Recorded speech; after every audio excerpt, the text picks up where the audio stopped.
আজকের লেকচারে আমরা শুরু করব টপ ডাউন অ্যাপ্রোচটা। এর আগের লেকচারে বেসিক যে ডিজাইন অ্যাপ্রোচের যে আমরা ব্যাপারটা বুঝলাম যে দু ধরনের হতে পারে, একটা হচ্ছে টপ ডাউন আর বটম আপ, সেটারই একটা প্রথম ভার্সনটা নিয়ে আমরা এই লেকচারে ডিসকাস করব যে টপ ডাউন অ্যাপ্রোচটা কি জিনিস। অলরেডি এটা আগের লেকচারেও বলেছি, বাট কখন ব্যবহার করব, তার অ্যাডভান্টেজ ডিসঅ্যাডভান্টেজ কি, কেন পরীক্ষা হলে এরকম ধরনের প্রশ্ন ডাইরেক্ট পাবে।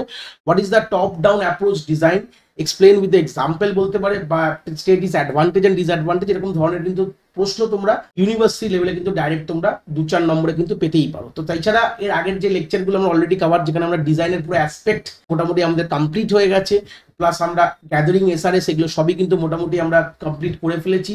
আমি এই ভিডিওর আই বাটনের প্লেলিস্টের লিঙ্কটা প্রোভাইড করে দেবো, তোমরা কিন্তু সিকোয়েন্সিয়ালি কনসেপ্টগুলোকে গ্রিপ আপ করতে পারো। তো সেই সূত্রে যে টপ ডাউন অ্যাপ্রোচটা কি দেখতে পাচ্ছ, এটা টপ ডাউন অ্যাপ্রোচ বা মেথড বলতে পারো।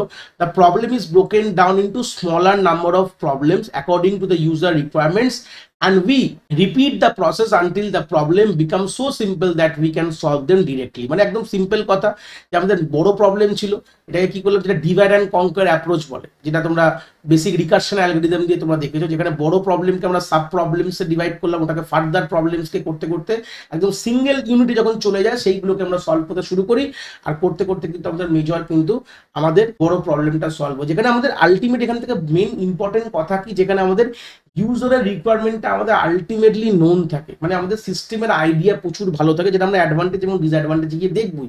তো সেটা যদি না হয়, তোমরা কিন্তু এরকমভাবে টপ ডাউন অ্যাপ্রোচে একটা ডিজাইন কিন্তু করতে পারবে না। যেখানে টপ ডাউন অ্যাপ্রোচের কাজই হচ্ছে বড় প্রবলেমকে স্মলার প্রবলেমসে ডিভাইড করা। এটা বেসিক আমরা ডিভাইড অ্যান্ড কনকার মেথড অফ অ্যালগরিদমে এটাই করি, বা আমরা নর্মালি রিকার্সিভ প্রবলেম দিয়ে কোনো সলিউশন করতে গেলে কিন্তু এরকম ধরনেরই সলিউশন করি, যেখানে আমাদের বড় প্রবলেমকে ডিভাইড করে ছোট প্রবলেমসে কিন্তু কোনোভাবে আমাদের ব্রেক ডাউন করতে হয়। তাহলে অ্যাডভান্টেজটা কি আছে? তো অ্যাডভান্টেজ বুঝতে পারছো যে more systematic, easy to understand and provide a modular architecture. তো সিস্টেমেটিক ওয়েতে এটাকে ডিজাইন করা হয়, এটাকে এখান থেকে আমাদের আন্ডারস্ট্যান্ডিংটা খুব ইজি হয়ে যায়, কেন কি মডিউলার আর্কিটেকচার আমরা বিলং করছে। কেন মডিউলার আর্কিটেকচার করলে তো অবভিয়াসলি যে কোনো জিনিসই আমরা ইজিলি জিনিসটাকে বুঝতে পারবো। In correspondence with user requirement, cost and time prediction is possible. তাহলে অবভিয়াসলি ইউজার যে রিকোয়ারমেন্টসটা দিয়েছে, আমরা যদি এটা টপ ডাউন অ্যাপ্রোচে যদি এটাকে আমরা পুরো জিনিসটাকে একটা স্ট্রাকচার চার্টে রিপ্রেজেন্ট করতে পারি, বা ডিজাইনটা আমরা টপ ডাউন অ্যাপ্রোচ এইভাবে করি, যেটা কিনা হিসাব মতন আমরা স্ট্রাকচার চার্ট পড়ে এসেছি, এটা পার্ট অফ একটা টপ ডাউন অ্যাপ্রোচ বলতে পারো।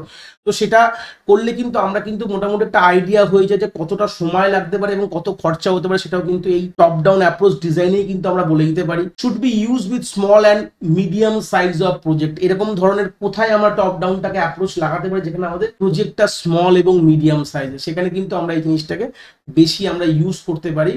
ইউজ মোস্টলি মানে আমরা টপ ডাউন অ্যাপ্রোচে কিন্তু মেনলি ইউজ করি, কেন কি আমরা প্রথমেই ভেবে নিই যে আমাদের গল্পটা কি করতে হবে এবং সেটা করতে গেলে কি কি আমাদের মডিউলস লাগবে সেটাকে এক্সিকিউট করার জন্য।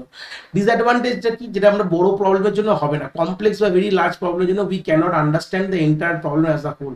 প্রবলেমটাই যদি পুরো বুঝতে না পারো, তাহলে তুমি কিন্তু টপ ডাউন অ্যাপ্রোচ ইউজ করতে পারবে না। যেখানে প্রবলেমটা কি, দেখো আমরা যদি কোনো প্রবলেম বা সফটওয়্যার মানে একটা সমস্যা, প্রবলেম বলে এখানে ডিল করা হয়, তো সেটাকে সমাধান করতে গেলে তার জন্য এই সমস্যাগুলো সমাধান করতে হয়। ধরো আমি কথা বলছি, ধরো না এটা একটা সমস্যা, এই সমস্যাটা করতে গেলে এই দুটো সমস্যা সমাধান করতে হবে। তো এই সমস্যাটাকে সমাধান করতে গেলে তোকে এই 3টে সমস্যাকে সমাধান করতে হবে, এবং এটাও করতে গেলে তোকে এই 4টে ধরনের করতে হলে, এরকম ভাবে আমরা ভাবি। তুমি যদি সমস্যাটাকেই পুরো প্রথমে না জানো যে আমার সমস্যাটা কি আছে, তাহলে কখনোই তাহলে কি তোমরা এইভাবে করতে পারবে? তার মানে কোনোভাবেই কিন্তু আমরা টপ ডাউন অ্যাপ্রোচে কিন্তু কোনোভাবে সমস্যা যদি বড় হয়, প্রবলেম যদি বড় হয়, সফটওয়্যার যদি বড় হয়, কমপ্লেক্স হয়, তাহলে কিন্তু কোনোভাবেই এটাকে আমরা করা সক্ষম না আমাদের টপ ডাউন অ্যাপ্রোচ। তো এই ছিল idea of top down approach. আশা করি তোমরা কনসেপ্টটা এখান থেকে খুব ভালো করে বুঝতে পেরেছো।